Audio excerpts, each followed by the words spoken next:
Bonjour à tous et bienvenue dans cette vidéo revue des épisodes 29 et 30 de la série Madame Monsieur. Non mais franchement les gars, est-ce que c'est moi ou dans cette série, le comportement des hommes est juste exécrable? Il n'y en a pas un pour rattraper l'autre. Entre Wafo qui est bien déterminé à aller en Europe, Austin qui couche avec Mélanie et puis Bill qui ose insinuer que faire un enfant avec une autre femme, c'est mieux que divorcer quoi. Non mais on est où là? Encore une fois, pour ceux qui me demandent où est-ce qu'ils peuvent regarder les épisodes, pour l'instant, elles ne sont disponibles que sur la chaîne A+.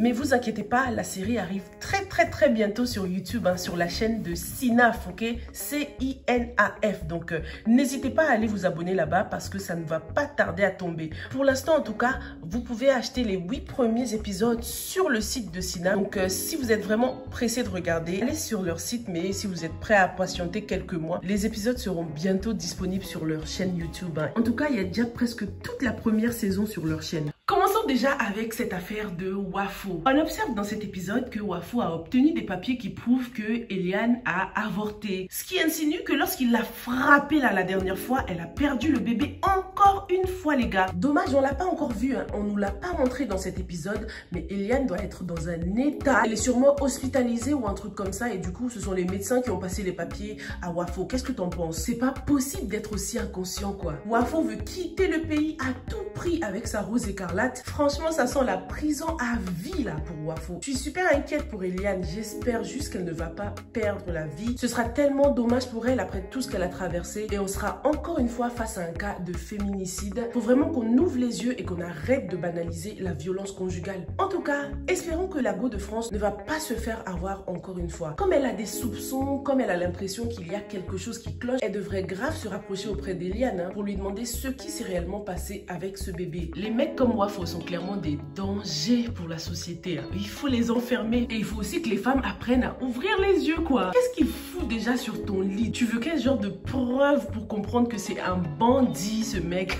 Dis-moi dans les commentaires, qu'est-ce que l'avenir réserve pour Wafo? Est-ce qu'il va finir en prison? Ou bien est-ce qu'il va s'enfuir, finir dans la rue sans avenir? Les hommes lazy, paresseux comme ça, qui passent leur temps à boire dans les bars. Wafo n'a pas de taf, hein. C'est les femmes qui l'entretiennent. Un vrai gigolo. Lisons un peu les commentaires intéressants que vous m'avez laissés dans la revue précédente. J'ai celui de Pamela Agassi qui nous dit que Dieu fera qu'Eliane ne perdra pas l'enfant afin que Wafo vienne chercher son enfant et qu'il ne pourra plus rien donc il finira mal. Donc Pamela, toi tu penses que Eliane n'a peut-être pas perdu son enfant alors? Peut-être que c'est un faux certificat que Wafo a pu obtenir dans ce cas-là. On verra bien dans les épisodes qui vont suivre. Bon les gars, est-ce qu'on peut parler de la distribution équitable de gifles dans cette série? Non, c'est bien distribué quoi. Chacun a droit à sa dose. Je sais pas qui s'est pris le plus de gifles depuis le début de cette série. C'est peut-être Wafo. Mais sinon les gars, franchement le cas de Arnold. Arnold a donc décidé d'être gentil avec sa prétendante. Il a voulu sortir avec elle, boire une bière. Une seule bière. Hein. Elle a bien précisé là. Parce que l'excès d'alcool, c'est pas bon pour la santé ou un truc comme ça. Je sens que la vie avec elle, ça va être très fun hein Arnold.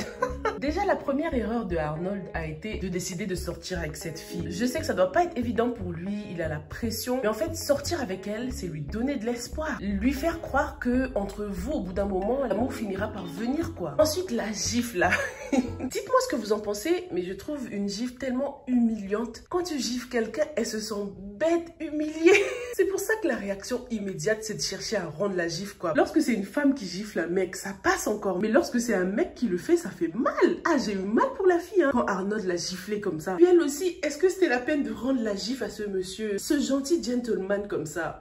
Franchement, on rigole, mais c'est un comportement à ne pas reproduire les gars. En tout cas, la scène était super réussie. Hein. Ils ont utilisé donc la répétition pour créer de l'humour. L'humour de répétition, ça marche toujours. C'était vraiment l'une des scènes les plus marrantes de cette saison 2. Sophie est seule contre tous. Elle continue à se mettre toute la famille Mbarga à dos. Sa belle famille l'a donc invitée pour avoir des explications concernant son comportement. Mais les choses ne se sont pas passées comme prévu. On a eu droit à Passy la tigresse, hein, prête à bondir sur Sophie hein, pour défendre sa famille. C'est vraiment là qu'on comprend encore une fois que lorsque Passy est en présence de sa belle famille, de la famille de Piwele, elle se retient vachement quoi. Sophie, la chance lui sourit hein, jusqu'ici parce que malgré le fait que Bill était sur la bonne piste concernant Julien, il continue à croire que c'est c'est son beau-frère quoi. Bill, ce qui le dérange vraiment, c'est le fait que quelqu'un d'autre veuille entretenir sa femme quoi. Son ego d'homme est affecté. En tout cas, ce problème de Julien nous fait comprendre à quel point Bill est amoureux de sa femme. Sophie est donc enfin venue lui faire des excuses sincères, mais le problème c'est qu'elle continue à mentir les gars, à déformer la vérité. Il y avait un commentaire intéressant dans mes revues précédentes concernant le cas de Bill et Sophie. La personne avait dit qu'elle comprenait Sophie dans le sens où parfois lorsque tu vois un homme qui te plaît vraiment, t'as pas envie de tout gâcher parce que t'as peur que cet homme te rejette à cause de ton passé. Du coup, tu caches l'enfant que t'as déjà eu, tu caches ton passé, histoire de mettre toutes les chances de ton côté avec cet homme. Dis-moi ce que t'en penses dans les commentaires. C'est intéressant parce que c'est vrai, c'est réaliste, c'est des choses qui arrivent dans la société africaine. Il y a des femmes, lorsqu'elles tombent sur des hommes riches,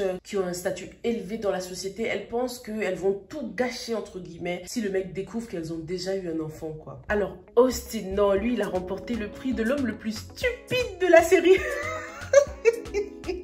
Ah non, le choc de le retrouver dans le même lit que Mélanie. Alors qu'au début de la série, il était là en train de rassurer Kim, lui dire que c'est la seule qu'il aime, qu'il lui ferait jamais ça. Il a suffi que sa mère le conseille un peu pour que Austin change d'avis, quoi. Et en plus, franchement, les conseils horribles de sa mère, j'avais oublié à quel point elle était méchante. Dès que Kim est enceinte, elle avait changé, mais j'avais oublié, les gars. Austin a quand même dit à sa mère que s'il se passait quelque chose entre lui et Mélanie, ça pourrait tuer Kim. Mais sa mère s'en fiche complètement. Elle ne pense qu'aux intérêts de son fils. Depuis le début, de toute façon, Austin n'arrête pas de détruire son foyer. Il se laisse très vite influencer. Si encore c'était juste sa mère que Austin avait écouté. Lorsque Bill et lui se sont vus, Bill a dit un truc qui m'a choqué. Il a insinué que faire un enfant avec une autre femme, c'était mieux que divorcer, quoi. Non mais ils s'entendent parler. Ce que les hommes oublient, c'est que les femmes ne pensent pas comme eux, quoi. Un homme peut coucher avec une femme sans éprouver le moindre sentiment, mais ce n'est pas la même chose pour la femme. Là, c'est mort. Mélanie va encore plus se battre pour avoir Austin pour elle toute seule. Le marabout de Mélanie, il est fort, franchement, les gars.